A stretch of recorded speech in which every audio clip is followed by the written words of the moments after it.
तो कैसे हैं आप लोग। स्वागत है आपकी हमारे एक और नई वीडियो पे। आज का हमारा लेक्चर कौन सा होने वाला है? लेक्चर नंबर 4, जिसमें मैं आपको आज क्या क्या पढ़ाऊंगा, डायस्टेरियोमर्स, मेसो कंपाउंड और अपना क्या नाम है, रेसमिक मिक्सचर को। ठीक है, लास्ट लेक्चर में मैंने एनेंशियोमर तक कंप्लीट कर दिया था और मैं आपको बताना चाहता हूँ एनेंशियोमर क्या होता है। Non super impossible mirror image of each other.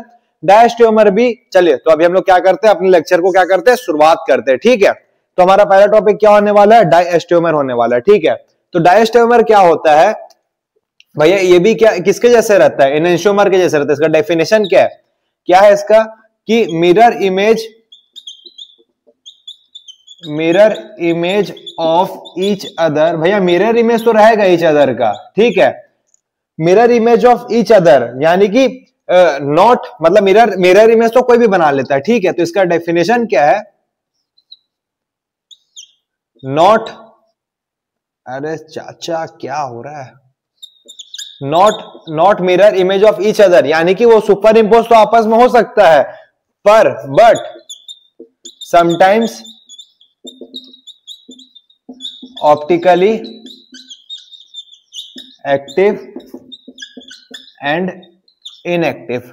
भैया ऐसा कंपाउंड जिसका मिरर इमेज क्या होता है, नॉन सुपर इंपोजेबल, यानी कि एक दूसरे के ऊपर एग्जैक्टली सुपर इंपोज नहीं हो सकता है, पर लेकिन कभी वो क्या प्रॉपर्टी शो करता है, ऑप्टिकली एक्टिव कंपाउंड का टाइप का, कभी वो क्या प्रॉपर्टी शो करता है, ऑप्टिकली इनएक्टिव कंपाउंड के टाइप का। ठीक है, यानी कि ये क्लास का वही बच्चा है जो कि क्या होता है, दोनों तरफिया वाला होता है। मैं एग्जैक्ट वर्ड तो नहीं बोल सकता, यूट्यूब पे वीडियो चल रहा है, तो दोनों तरफ वाला। वो क्या करता है, कभी किसको सपोर्ट करता है, कभी इसको सपोर्ट करता है, वो किसी एक का नहीं हो सकता है। जैसे वो भी है, वो भी नहीं, मतलब वही क्लास का बच्चा बात चल रहा है, उसका आपकी जो काट की गई थी उसका बात नहीं चल रहा है यहाँ पर। ठीक है, जरूर नाम कमेंट करे। तो क्या है, mirror not a mirror image of each other. अरे भैया यानी कि ऐसे है तो इसका मिरर इमेज ऐसे, ये नहीं बोल रहा है not a mirror image of each other, यानी कि जो मिरर इमेज तो होगा वो दोनों आपस में सुपर इंपोज नहीं होगा। ठीक है, पर लेकिन कभी वो क्या प्रॉपर्टी शो करेगा, ऑप्टिकली एक्टिव, और कभी क्या करेगा, ऑप्टिकली इनएक्टिव। इसका एग्जांपल क्या है सर, जैसे ये कार्बन है, यहाँ पर मान लीजिए CH3 लगा हुआ है, यहाँ पर कौन लगा हुआ है, OH लगा हुआ है, यहाँ पर कार्बन है, नीचे Br लगा हुआ है, यहाँ हाइड्रोजन, यहाँ पर हाइड्रोजन, और यहाँ पर कौन लगा हुआ है, CH3 लगा हुआ है। ठीक है, अब इसको किसके सामने रख दिए, मिरर के सामने रख दिए। क्या रख दिए सर, मिरर के सामने। तो यहाँ पर अब तो वापस CH3 रहेगा, अब यहाँ पर OH आ जाएगा, यहाँ पर नॉर्मली हाइड्रोजन आ जाएगा, यहाँ पर H आ जाएगा, यहाँ पर ब्रोमीन आ जाएगा, और यहाँ पर CH3 हो जाएगा। ठीक है, पर यहां पर क्या होगा सर, यहां पर देखिए ये क्या है, OH और Br राइट साइड में, यहां पर OH और Br लेफ्ट साइड में आफ्टर रिफ्लेक्शन। तो ये दोनों को आप एक दूसरे के ऊपर रखोगे, दोनों सुपर इंपोज तो नहीं हो पाएगा, एक तरफ OH राइट में, एक तरफ OH लेफ्ट में। तो ये क्या, non superimposable mirror image of each other. But ये लोग कभी ऑप्टिकली एक्टिव कंपाउंड का प्रॉपर्टी शो करेंगे, कभी ऑप्टिकली इनएक्टिव कंपाउंड का प्रॉपर्टी शो करेंगे। इसका एग्जांपल में क्या होगा आपको पता चलेगा। इसका रीजन क्या, इंटरनल और एक्सटर्नल कंपनसेशन, वो मैं अभी आपके आने वाले समय में बताऊंगा। ठीक है, तो आप इसको जल्दी से नोट कर लीजिए, इसके डेफिनेशन को, ज्यादा कुछ इसमें बताने का नहीं है। इंटरनल और एक्सटर्नल में आपका पूरा डाउट क्लियर हो जाएगा, इसको जल्दी से नोट कर लीजिए। दूसरा क्या है, मेसो कंपाउंड। मेसो कंपाउंड का डेफिनेशन क्या होता है, they are the compound having two or more chiral centre.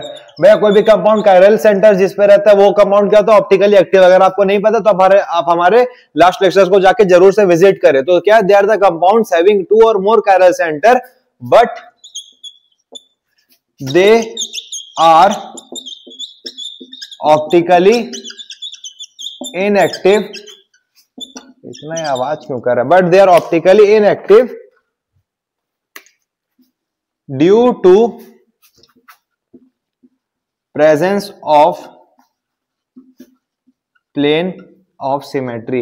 भैया इसके पास 2 कायरल सेंटर है। ठीक है, इसके पास क्या है सर, 2 कायरल सेंटर है, पर भी ये क्या है, ऑप्टिकली इनएक्टिव है, क्योंकि भैया इसके पास प्रेजेंस क्या है, प्लेन ऑफ सिमेट्री का। ठीक है, मैं अभी आपको यहाँ पर एग्जांपल दे देता हूं इसका। कायरल कार्बन का आपको पता है ना, जो कार्बन कायरल होता है उसका मिरर क्या होता है, उसका मिरर इमेज क्या होता है, non super imposable upon each other. तो यहाँ पर भी जो इमेज है वो नॉन सुपर इम्पोजेबल रहेगा, पर यहाँ पर प्रेजेंस किसका रहेगा, प्लेन ऑफ सिमेट्री का। तभी ये क्या है, मेसो कंपाउंड। इसको हम लोग क्या बोलते हैं, मेसो कंपाउंड। अगर आपको कायरलिटी के बारे में जाने तो हमारे लास्ट लेक्चर्स को जरूर से आके विजिट करें, ठीक है। तो यहाँ ऊपर कौन है, CH3 है, यहाँ पर क्लोरीन है, यहाँ पर हाइड्रोजन है। अगर मान लीजिए सर यहाँ पर भी क्लोरीन है, यहाँ पर भी हाइड्रोजन और यहाँ पर कौन है, CH3 है। अब इसका क्या ले लिए, मिरर इमेज। तो यहाँ पर क्या आ जाएगा, इधर आ जाएगा क्लोरीन, इधर हाइड्रोजन, इधर CH3, इधर कार्बन, इधर क्लोरीन, इधर हाइड्रोजन, इधर CH3। भैया यहाँ पर क्लोरीन राइट में है, क्लोरीन राइट में है, लेकिन मिरर इमेज में क्या है, क्लोरीन लेफ्ट में, क्लोरीन लेफ्ट में। यानी कि कायरल सेंटर तो है, सॉरी कायरल यानी कि इसका इमेज क्या है, नॉन सुपर इंपोजेबल, पर ये लोग क्या optically inactive due to presence of plane of symmetry. अब आप इसे प्लेन ऑफ सिमेट्री पास करोगे, ठीक है। प्लेन ऑफ सिमेट्री और सेंटर ऑफ सिमेट्री, प्लेन या फिर सेंटर ऑफ सिमेट्री यहां पर क्या है, प्रेजेंट है, ठीक है। प्लेन ऑफ सिमेट्री यानी कि कोई भी प्लेन को आप किसी के कंपाउंड के ऊपर से पार करो, और सेंटर ऑफ सिमेट्री का मतलब देखिए, ये कौन ले लिया आप, सिमेट्री यानी कि जो दो इक्वल में बढ़ जाए, ठीक है। तो प्लेन और सेंटर यानी कि आप ये क्या ले लिए, एक नॉर्मल प्लेन ले लिया, आप इसको किससे पास करोगे, सेंटर से, तो हम लोग इसको क्या बोलेंगे, सेंटर ऑफ सिमेट्री। और अगर आप सेंटर से जब किसी को पास करोगे और कंपाउंड ऊपर नीचे दोनों इक्वली अगर बढ़ गया, तो उसमें क्या presence of centre of symmetry. तो आप ये वाला में देखिए, यहां से मैंने इसको सेंटर से पास किया, तो ऊपर क्या है, क्लोरीन CH3 हाइड्रोजन, नीचे भी क्या है, क्लोरीन CH3 हाइड्रोजन, तो दोनों एक दूसरा पे इक्वली फोल्ड हो जाएगा। तो यहाँ पर क्या, presence of centre of symmetry. इसका मिरर इमेज में भी सेम, प्रेजेंस ऑफ क्या, सेंटर ऑफ सिमेट्री। तभी स्पेशल कंपाउंड का नाम क्या है, मेसो कंपाउंड। यानी कि भैया ये ऑप्टिकली एक्टिव तो रहेंगे, ये क्या नाम है, प्लेन प्रोजेक्ट को रोटेट कर सकता है इधर इन क्लॉकवाइज डायरेक्शन और एंटी क्लॉकवाइज डायरेक्शन, बट यहां पर क्या है, प्रेजेंस ऑफ प्लेन या फिर सेंटर ऑफ सिमेट्री है, तभी इसको हम लोग क्या बोलते हैं, इस कंपाउंड को मेसो कंपाउंड बोलते हैं। अभी मैं आपको ट्रिक बताऊंगा कि कोई भी जैसे कितने नंबर ऑफ कायरल सेंटर पे अगर ऑप्टिकली एक्टिव कंपाउंड कितना है और क्या नाम है, मेसो कंपाउंड कितना है। अभी मैं आपको इसका 3 अलग अलग केस बताऊंगा, आप इसको जल्दी से नोट कर लीजिए।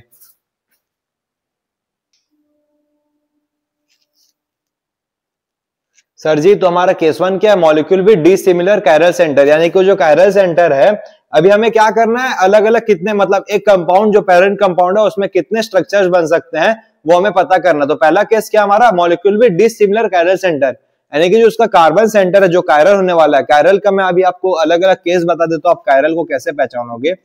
कायरल को आप कैसे पहचानेंगे सर, ये मैंने लास्ट सेक्शन बता रखा है, अभी मैं इसका समरी दे देता हूं क्योंकि आपको यहां पर परेशानी ना हो।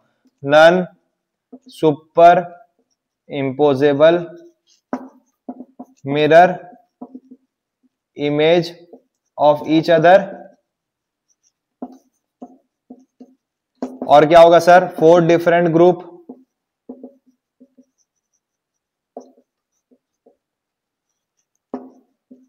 मस्ट बी अटैच्ड, 4 अलग अलग ग्रुप अटैच होने चाहिए सर। और क्या है, can rotate plane polarised light in any direction, या क्लॉकवाइज या एंटी क्लॉकवाइज पे। ये मैंने लास्ट लेक्चर में पूरा अच्छे से बताया, ठीक है। कायरल कार्बन का कैरेक्टरिस्टिक्स या आप उसको पहचानोगे कैसे, तो क्या हो गया, can rotate plane polarised in any direction. और चौथा पॉइंट क्या रहेगा सर अपना, absence of plane and centre of symmetry.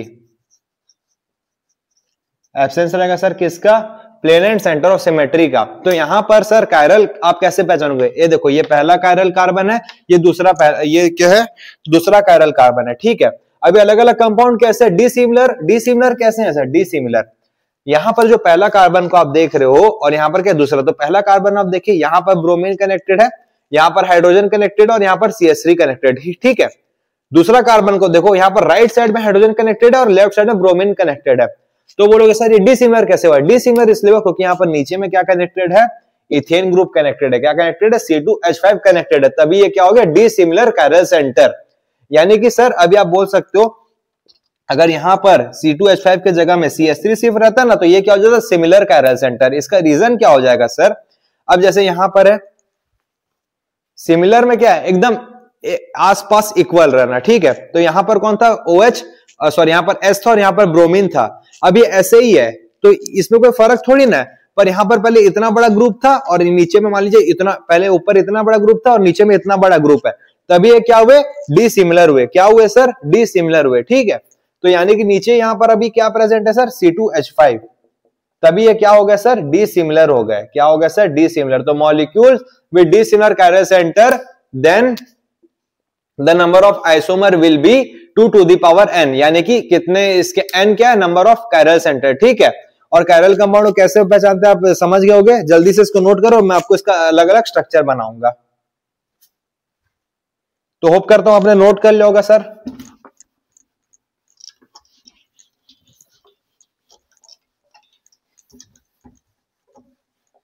हाँ सर, तो आपने नोट कर लिया होगा। तो आप इसको किसके सामने रख दोगे सर, मिरर के सामने रख दोगे। मिरर क्या है, सामने रखने से क्या होगा, नन सुपर होगा, तो वो क्या हो जाएगा, कायरल सेंटर होगा। ठीक है, तो यहाँ पर CH3 तो एज इट इज रहेगा, ब्रोमीन यहाँ आ जाएगा, हाइड्रोजन यहाँ आ जाएगा, यहाँ पर ब्रोमीन आ जाएगा, यहाँ हाइड्रोजन आ जाएगा, और C2H5 यहाँ पर रहेगा। अब ये क्या है, पेरेंट इमेज, और ये क्या है, उसका निकला हुआ इमेज। आप दोनों को एक दूसरे के ऊपर रखो तो ये नन सुपर हो जाए, नन सुपर हो जाए। क्यों, ब्रोमीन यहाँ राइट में, ब्रोमीन यहाँ लेफ्ट में, यहाँ पर हाइड्रोजन राइट में, यहाँ पर हाइड्रोजन लेफ्ट में। तो इसका पहला ये एग्जांपल हो गया। ठीक है, ये कौन है, पहला स्ट्रक्चर है इसका। कौन सा स्ट्रक्चर है सर, पहला स्ट्रक्चर। और ये क्या है, दूसरा स्ट्रक्चर। और आपको पता है ये ना एनेंशियोमर का भी केस को फॉलो कर सकता है। क्यों, एनेंशियोमर क्या होता है, non superimposable mirror image of each other. तो दोनों क्या हो रहा है, नन सुपर इंपोज हो जा रहा है, तो ये क्या हो जाएगा, एनेंशियोमर। इसको हम लोग क्या बोल सकते हैं, और पेयर ऑफ एनेंशियोमर। ठीक है, अब इसका तीसरा स्ट्रक्चर कैसे बनेगा सर, ये कार्बन है, ऊपर कौन है, CH3, यहां पर क्या है, ब्रोमीन, हाइड्रोजन, और यहां पर भी क्या है, ब्रोमीन, और यहां पर लेफ्ट में हाइड्रोजन, और यहां पर कौन है सर, C2H5 है। ठीक है, अब इसको किसके सामने रख दिए सर, वापस से मिरर के सामने रख दिए। भैया ये जो फॉर्म था, इसको आप एक बार मिरर के सामने रखे तो ऐसा फॉर्म आ गया। अब बार बार आप इसी फॉर्म को रखोगे तो यही फॉर्म आएगा। तो हमें क्या, चार, हमें तो नंबर ऑफ आइसोमर कितने चाहिए, 4 चाहिए। तो एक हम लोग क्या नाम है, एनेंशियोमर को लेंगे, और एक हम लोग क्या ले लेंगे, मीसो कंपाउंड को। मीसो कंपाउंड में क्या रहता है, presence of centre of symmetry. ठीक है, तो ये क्या हो जाएगा, ऑप्टिकली इनएक्टिव। तो यहां पर क्या सर, आप बोलोगे sir molecule with dissimilar, sir यहां पर तो कायरल सेंटर है। अरे हाँ भैया, ये कायरल सेंटर होने के बावजूद भी ये क्या होता है, ऑप्टिकली इनएक्टिव, क्योंकि यहाँ पर प्रेजेंस क्या रहता है, सेंटर ऑफ सिमेट्री का। ठीक है सर, क्या रहता है, सेंटर ऑफ सिमेट्री का। तो एक हमारा क्या हो जाएगा, ऑप्टिकली एक्टिव एनेंशियोमर, और एक ऑप्टिकली इनएक्टिव मेसो कंपाउंड। भैया दोनों केस में कायरल सेंटर तो है, पर एक ऑप्टिकली एक्टिव है और एक ऑप्टिकली इनएक्टिव है। नेक्स्ट केस में आपको दिखाऊंगा ऑप्टिकली एक्टिव कितने निकलेंगे और मीसो कितने लिखेंगे। ठीक है, तो यहाँ पर आपने इसको मिरर के सामने रखा, तो यहाँ पर ब्रोमीन, हाइड्रोजन, CH3, यहाँ पर भी क्या हो जाएगा, ब्रोमीन, हाइड्रोजन, CH3। अब आप दोनों को एक दूसरे के ऊपर रखे, नन सुपर इंपोजेबल हो जाएगा, तो ये हमारा कौन सा कंपाउंड हो जाएगा, कायरल कंपाउंड हो जाएगा। सर चारों में क्या है, कायरल सेंटर है। इस कार्बन को देखिए, एक इधर ब्रोमीन, इधर हाइड्रोजन, ऊपर CH3, और इधर नीचे अलग ग्रुप है पूरा, C2H5 है। ठीक है, यानी कि इसका क्या है, डिसिमिलर ग्रुप है, और इसका पॉसिबल कितना है, 2 to the power 4। तो हमारा स्ट्रक्चर कितना होगा, 1 2 3 4। ठीक है, एक पेयर क्या है, एनेंशियोमर का, और एक पेयर किसका, मेसो कंपाउंड का। होप करता हूं आपको ये समझ में आ गया होगा। कुछ नहीं भैया, जहां पर हमें बोले कि कितने आइसोमर निकल सकते हैं जिसमें डिसिमिलर कायरल सेंटर, यानी कि ऊपर अलग एटम, नीचे अलग एटम, और 4 डिफरेंट ग्रुप अटैच्ड हैं, तो उसमें हम लोग कैसे करेंगे, 2 to the power n, जो कि हो जाएगा 2 to the power 2। अगर 3 कायरल सेंटर रहते तो 2 to the power 3, यानी कि 8 आइसोमर यहाँ पर प्रेजेंट रहते, पर उसका हमें इतना जरूरत नहीं पड़ेगा। यहाँ के 2 to the power 2 4, तो पहला, दूसरा, तीसरा, चौथा। होप करता हूं आपको ये समझ में आ गया होगा। अब हम देखेंगे केस 2 को। The number of isomer will B enantiomer, यानी कि जो none superimposable mirror image होगा। ठीक है, और वो कह रहा था ऑप्टिकली एक्टिव, और यहाँ पर मेसोफॉर्म में क्या होता है, optically inactive due to presence of centre of symmetry. मैं बार बार आपको ये सब इसलिए बता रहा हूँ क्योंकि आपको ये कंठस्थ होकर याद हो जाए। तो यहाँ पर टोटल कितना हो जाएगा, optically active plus optically inactive, number of mesoform, या फिर आप इसको ये भी बोल सकते हो, और ऑप्टिकली इनएक्टिव वाला फॉर्म। ठीक है, ठीक है ना, और ये हो जाएगा अपना टोटल। ये कहना सर टोटल है, ये क्या है, total 2 to the power n-1 2 to the power n/2। तो हमारा कंपाउंड क्या है, CH3। अब यहां पर ब्रोमीन, यहां पर हाइड्रोजन। सर यहां पर भी ब्रोमीन लेफ्ट में रहेगा और हाइड्रोजन राइट में रहेगा, पर यहां पर नीचे क्या रहेगा, CH3। लास्ट केस को आप याद करिए, ऊपर CH3 था और नीचे C2H5 था, तो वो क्या हो गया था, डिसिमिलर। अब ये सिमिलर इसलिए हो गया क्योंकि सर एक ही है ना, इधर ब्रोमीन, इधर हाइड्रोजन, इधर हाइड्रोजन, इधर ब्रोमीन, एक ही बात है। एक भाई इधर है, एक भाई इधर है, दूसरा भाई इधर है, दूसरा भाई इधर है, बात तो एक ही है ना ताऊ, बात तो एक ही है। तो हमारा ऑप्टिकली एक्टिव कितना रहेगा, 2 to the power n-1। तो कायरल सेंटर कितने, ये रहा पहला कायरल सेंटर, ये रहा दूसरा कायरल सेंटर। अभी वापस से कायरलिटी के बारे में नहीं बताऊंगा आपको मैं, तो 2 टू द पावर n-1, तो यहां पर लिख देते हैं ऑप्टिकली एक्टिव कितना हो जाएगा 2 टू द पावर n-1। तो कितने कार्बन सेंटर है 2, तो 2 to the power 2-1, 2 to the power 1 यानी कि कितना आ गया 2, यानी कि ऑप्टिकली एक्टिव एनेंशियोमर के कितने पेयर रहेंगे 2, मतलब एक पेयर रहेगा 2 कंपाउंड उसका बनेगा।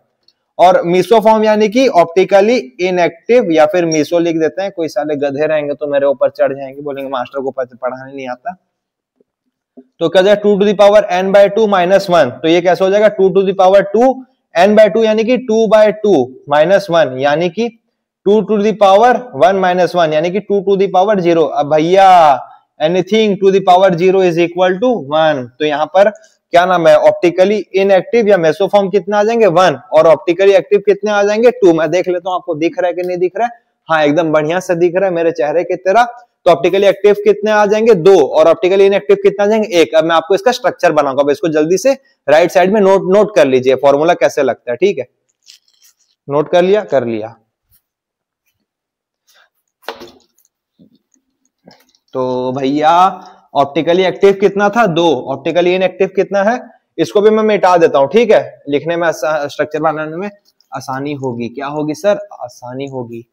तो हाँ सर ऑप्टिकली एक्टिव कितना था, ऑप्टिकली एक्टिव था 2, ऑप्टिकली इनएक्टिव वापस से मीसो लिख देता हूं, नहीं तो कोई चढ़ जाएंगे मेरे ऊपर। तो ऑप्टिकली एक्टिव इनएक्टिव है मीसो कितने 1, ठीक है। तो हमारा पहला क्या है, इसका एनेंशियोमेरिक पेयर बन जाएगा सर, यहां पर क्या बन जाएगा सर, एनेंशियोमेरिक पेयर बन जाएगा। मिरर रख दिया आप इसके सामने, क्या रख दिया सर, मिरर, जिसमें आप अपना बसूरा चेहरा देखते हैं। CH3HO, HO का है आ गया रे, HO मेरा दिमाग में क्यों आया।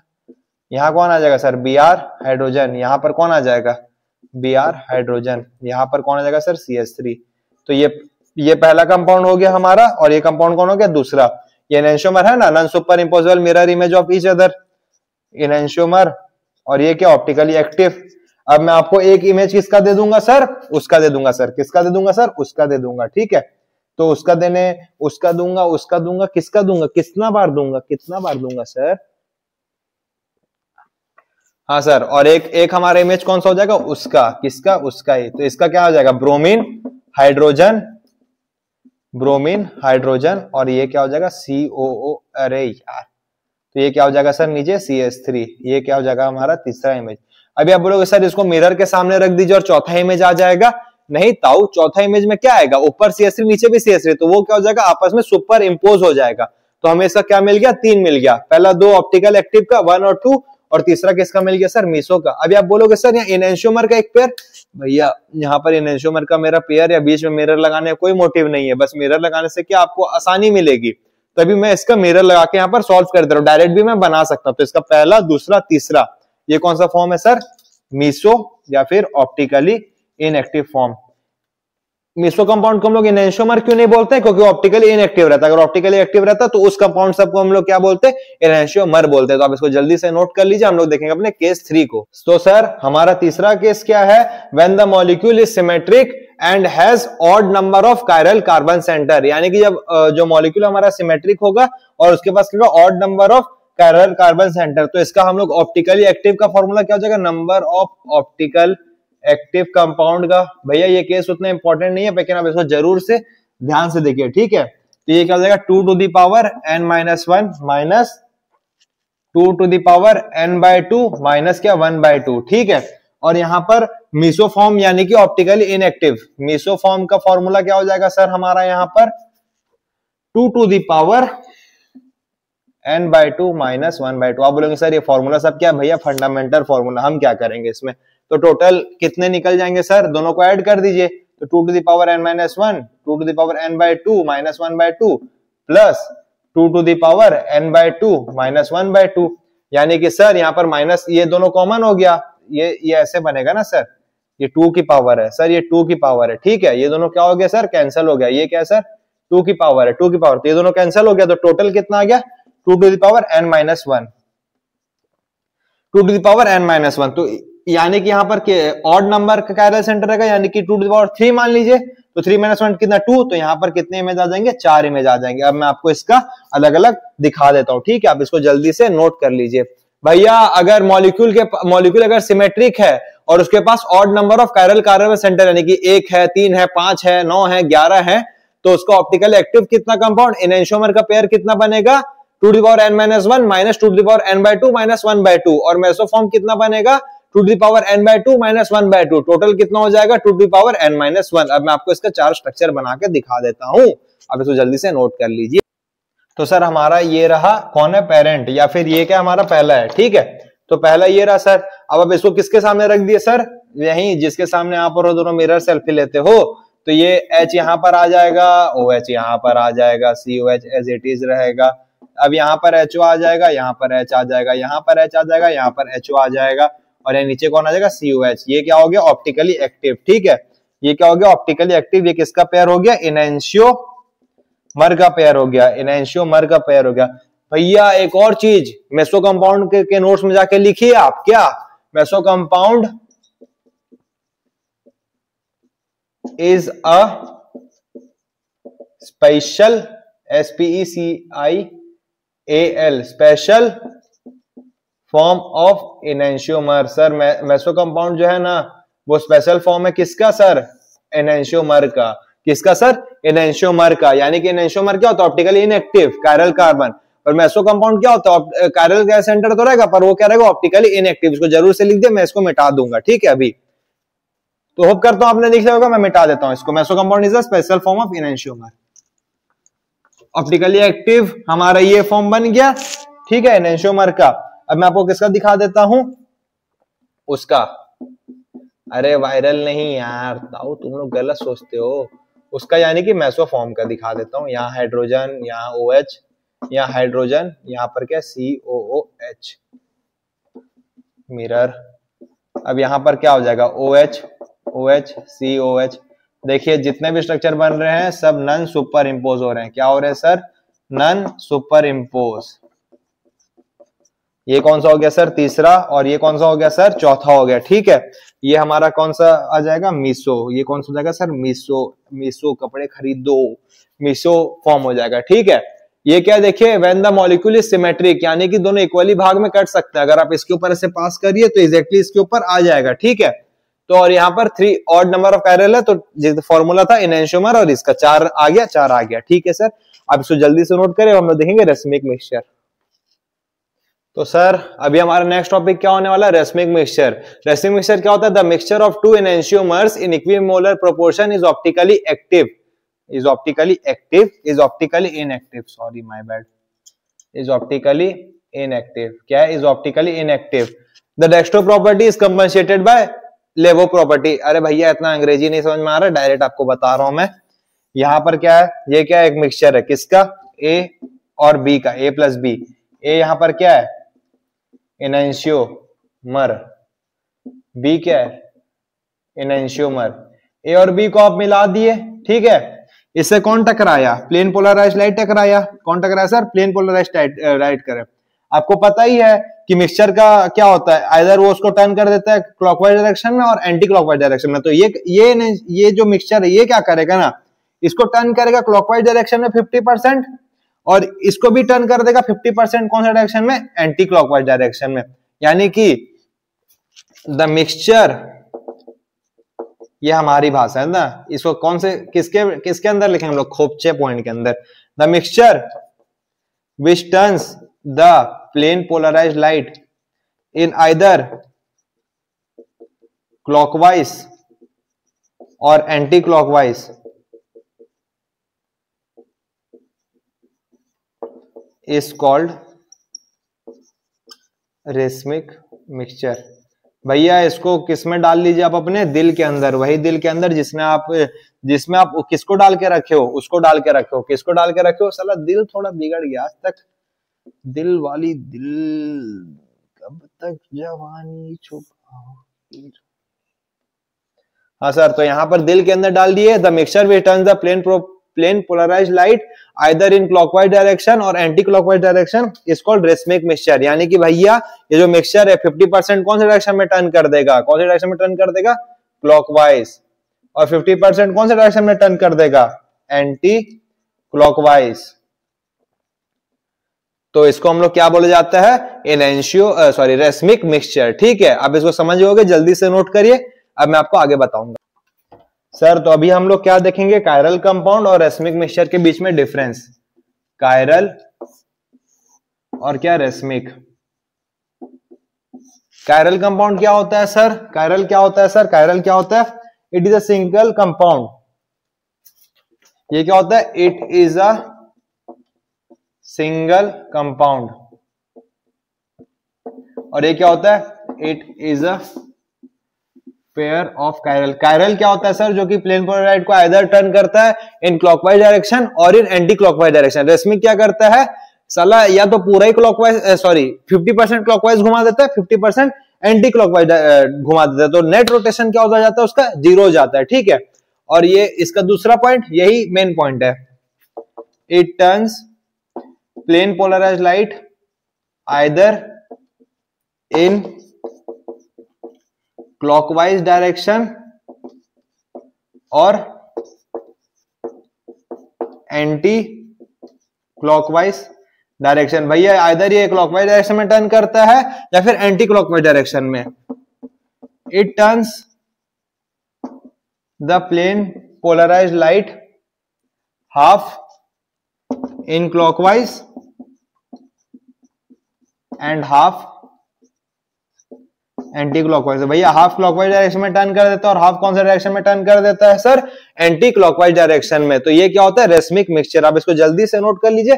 अभी हम लोग देखेंगे रेसमिक मिक्सचर हमें मिलता कैसा है, अब इसको जल्दी से नोट कर लीजिए। कुछ नहीं है सर, कायरल क्या होता है, जो कंपाउंड जो कि प्लेन पोलराइड को आइदर रोटेट कर दे क्लॉकवाइज डायरेक्शन में या फिर रोटेट कर दे कौन सा डायरेक्शन में, एंटी क्लॉकवाइज डायरेक्शन में। और रेसमिक क्या होता है साला, 50% क्लॉकवाइज ही घुमाता है, 50% एंटी क्लॉकवाइज ही घुमाता है, तो नेट रोटेशन क्या हो जाता है, जीरो हो जाता है। सिंपल है, बच्चों वाला बात है यार ये सब। तो सर हमारा क्या है, रेसमराइजेशन कैन बी ब्रॉट बाय, हम लोग रेसमराइजेशन कैसे लेके आ सकते हैं, by the action of heat. ये क्या है, पहला मेथड, यानी कि जब भी कोई हम लोग ऑप्टिकली एक्टिव कंपाउंड को हीट करेंगे तो वो क्या देता है, रेसमिक मिक्सचर दे देता है। तो इसका हमारा पहला क्या एग्जांपल है, जैसे क्या C2H5 और यहाँ पर क्या है, away from the observer hydrogen और टुवर्ड्स द ऑब्जर्वर कौन है, CH3, और यहाँ पर कोई भी क्या लगा हुआ है, एक ग्रुप X। तो यहाँ पर क्या होगा ना सर, X की जगह कौन ले लेगा, Y ले लेगा। ठीक है, ये क्या मिक्सचर है, A प्लस B का मिक्सचर है। ठीक है, तो यहाँ पर -X होगा प्लस Y हो जाएगा। ठीक है, उसी जगह पे, तो यहाँ पर क्या हो जाएगा, C2H5 और ये हो जाएगा हाइड्रोजन और ये हो जाएगा CH3 और यहाँ पर कौन हो जाएगा सर, Y हो जाएगा। अब इस केस में क्या होगा ना, उसी कंपाउंड में अब -Y हो जाएगा और प्लस X हो जाएगा। ठीक है, तो ये क्या हो जाएगा, C2H5, यहाँ कौन हो जाएगा, हाइड्रोजन हो जाएगा, यहाँ पर कौन हो जाएगा सर, CH3 हो जाएगा और यहाँ पर कौन होगा सर, Y हो जाएगा। ठीक है, ये हमारा A कंपाउंड है, ये हमारा B कंपाउंड है। यानी कि जब भी आप A प्लस B को क्या दोगे, जब भी आप A प्लस B को क्या दोगे सर, हीट दोगे, ये डेल्टा मतलब क्या होता है, हीट दोगे, तो इसमें क्या होगा, एक कंपाउंड हटेगा, जैसे यहाँ पर ओरिजिनल में X था तो यहाँ पर क्या लग जाएगा, Y, X, या फिर यहाँ पर क्या था, Y, तो यहाँ पर Y लग जाएगा।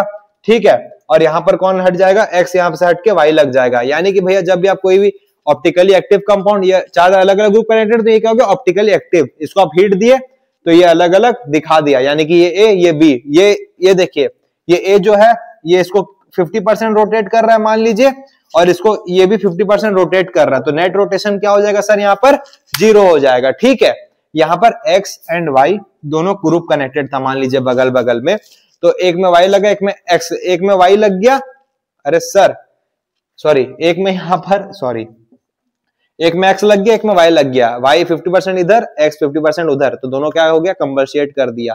तो ये क्या हो गया हमारा पहला मेथड। तो सर हमारा दूसरा मेथड क्या है, by the treatment of chemical. हम लोग इसको केस से ट्रीट कर सकते हैं, केमिकली ट्रीट कर सकते हैं, आप बस इसको याद कर लीजिए। ठीक है, और तीसरा क्या होता है, ऑटो रेस्मजाइजेशन। अरे यार ऑटो रेस्मिसेशन, जो भी है ऑटो रेसमिक मिक्सचर का ही है भैया, आप देख लीजिएगा, हमारी इंग्लिश उतनी फर्स्ट क्लास नहीं है, फिर भी अच्छी है, आप लोग से कई गुना, पर इसको देख लीजिएगा क्या प्रोनाउंस करेंगे। तीसरा क्या, ऑटो रेस्मराइजेशन। ये कब होता है, when you keep a compound openly, when you keep a compound नहीं, racemic mixture openly so it turns, अगर भैया कोई भी आप रेसमिक मिक्सचर को ओपनली रख दिए ना तो अपने आप ही वो क्या नाम है रेस्मराइजेशन हो जाता है, ना आपको उसको हीट देना पड़ेगा, ना ही आप उसमें कोई केमिकल ऐड करोगे। ठीक है, ये हमारा तीनों पॉइंट हो गया। पहला पॉइंट जरूरी था इसलिए उसमें ज्यादा नजर दिए हैं। अब आप इसको जल्दी से नोट कर लीजिए, हमारा हम लोग रेस्मराइजेशन कैसे लाएंगे वो हो गया। अभी इंटरनल और एक्सटर्नल कंपेंसेशन देखेंगे, अब आगे बढ़ेंगे। ठीक है, अब जल्दी से नोट कर लीजिए सर। तो हमारा नेक्स्ट टॉपिक जो होने वाला वो क्या होने वाला है, रेजोल्यूशन ऑफ रेसमिक मिक्सचर। यानी कि रेसमिक मिक्सचर तो बन गया, रेसमिक मिक्सचर किससे बनता है, आइदर मेसो कंपाउंड से, आइदर एनेंटियोमर से, किसी से बनता है। ठीक है, वो बन तो गया। अब हम लोग उसको अलग कैसे करेंगे, उसको क्या क्या बोलते हैं हम लोग, रिजोल्यूशन ऑफ रेसमिक मिक्सचर। मैंने आपको थोड़ा पहले बोला था कि हम लोग देखेंगे इंटरनल और एक्सटर्नल, ये हम लोग किसमें देखेंगे, इसके बाद देखेंगे कि ना उसका यहाँ पर जरूरत नहीं था, बीच में ना रुकावट में खेद बन जाता। पहले हमने देखा रेसमिक मिक्सचर होता क्या है, फिर हमने देखा कि रेसमिक मिक्सचर कैसे बनाया जाता है, तीसरा क्या देखा हमने कि रेसमिक मिक्सचर को हम लोग कैसे अलग अलग कर सकते हैं। ठीक है, तो इसमें हमारे बहुत सारे मेथड है। पहला क्या है हमारा मेथड, मैकेनिकल मेथड। पहला मेथड क्या है सर, मैकेनिकल मेथड। सर मैं ना आपको इसको ब्रीफ में बता दे रहा हूँ, ये क्या है ना याद करने वाला पार्ट है। ठीक है, अगर यहाँ पर हमारे पास पीपीटी होती ना तो हमें बहुत आसानी होती, खैर वो तो नहीं है, पर आपका अगर सपोर्ट बना रहा है तो वो भी हो जाएगा। ऊपर वाला जो देता है छप्पड़ फाड़ के देता है। तो ये क्या है ना, it was discovered by Pasteur, sorry sir, it was discovered by Pasteur in 19 है कि 18 है, 1848। जब हम लोग भूतकाल में जी रहे थे, जब ब्रिटिशर्स इंडिया को ऑक्युपाई भी नहीं किए थे, तब पेस्टर साहब रेसमिक मिक्सचर के बारे में खोज रहे थे। सोचिए हम लोग कितना पुराना पढ़ाई करते हैं। ठीक है, 1848 का, he use the method in crystal, he use the method in crystal. ये मेथड किसमें यूज किया, वो क्रिस्टल पे यूज किया। और भैया रेजोल्यूशन में ना मतलब हम लोग कोई भी कंपाउंड को कैसे तोड़ सकते हैं, आइदर बाय क्रिस्टलेशन और फ्रैक्शनल डिस्टिलेशन, ये सबसे तोड़ सकते हैं। पर ना रेसमिक मिक्सचर ना ये सबसे नहीं टूट रहा था, बहुत कॉम्प्लेक्स कंपाउंड है अपने में ही, तो उसको हम लोग ना तीन अलग अलग मेथड से तोड़ेंगे। पहला क्या है, मैकेनिकल मेथड, दूसरा क्या है, बायोकेमिकल मेथड, और तीसरा क्या है, केमिकल मेथड। ठीक है, तो पहला क्या, मैकेनिकल, तो ये कौन डिस्कवर किया था, पेस्टर, और तीनों को कौन ही किया है ना, पेस्टर ही किया। ठीक है, use the method in crystal, ये क्रिस्टल में मेथड यूज करता था। ये क्या करता था ना, ये क्या किया ना इस मेथड में कि ना, ये क्या किया इस मेथड में कि ये यूज करता था, he uses magnifying glass, he uses magnifying glass to see the enantiomer। अरे भैया, एंड इट फेल्ड, ये मेथड फेल्ड हो गया था। क्यों सर, क्योंकि ना यहाँ पर जो पेस्टर था ना वो क्या कर रहा था, मैग्नीफाइंग ग्लास से ना एनेंटियोमर को देखता था। मान लीजिए ये कंपाउंड है, ठीक है, अरे भैया कंपाउंड तो आपको पता है आपस में करोड़ों अरबों रहते हैं, तो ये क्या किया ना चाचा, ये क्या किया साला, मैग्नीफाइंग, मतलब कितना बड़ा, छोड़िए उस समय 1848, उस समय तो हम लोग कुछ बोले भी ना तो अच्छा, क्योंकि उस समय कुछ नहीं था हमारे पास। तो ये क्या किया ना, मैग्नीफाइंग ग्लास से ऐसे करके देखता था, जैसे मिक्सचर है, अरे साला ओहो ये एनेंटियोमर ये वाला है, अच्छा ये एनेंटियोमर ये वाला है, करोड़ों में से 2 एनेंटियोमर ये वाला है। भैया ये तो बेवकूफी है कि भैया मैग्नीफाइंग ग्लास से कोई कैसे कर सकता है। तो ये मेथड क्या हो गया, फेल हो गया। मैकेनिकल यानी कि यहाँ पर मैग्नीफाइंग ग्लास को मैकेनिकली देखता था, फिजिकली देखता था। अच्छा हाँ ये है, ये रहा, ओहो देख लिया, अकबर का मकबरा मिल गया हमें, क्या मिल गया, अकबर का मकबरा मिल गया, क्या मिल गया, अकबर का मकबरा मिल गया इसको। तो ये मेथड क्या हो गया, फेल हो गया। अब दूसरा हम लोग क्या देखेंगे, बायोकेमिकल मेथड। भैया साइंटिस्ट का फेलियर भी तो बताना पड़ता है ना, तभी तो उसका क्या नाम है, तरक्की पता चलेगा। बायोकेमिकल मेथड में क्या किया अभी मैं आपको बता देता हूं, ठीक है।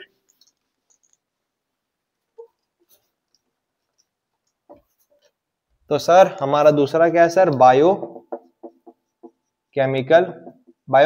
मेथड। सर बायोकेमिकल मेथड में ये क्या किया ना, ही यूज्ड माइक्रो ऑर्गेनिज्म।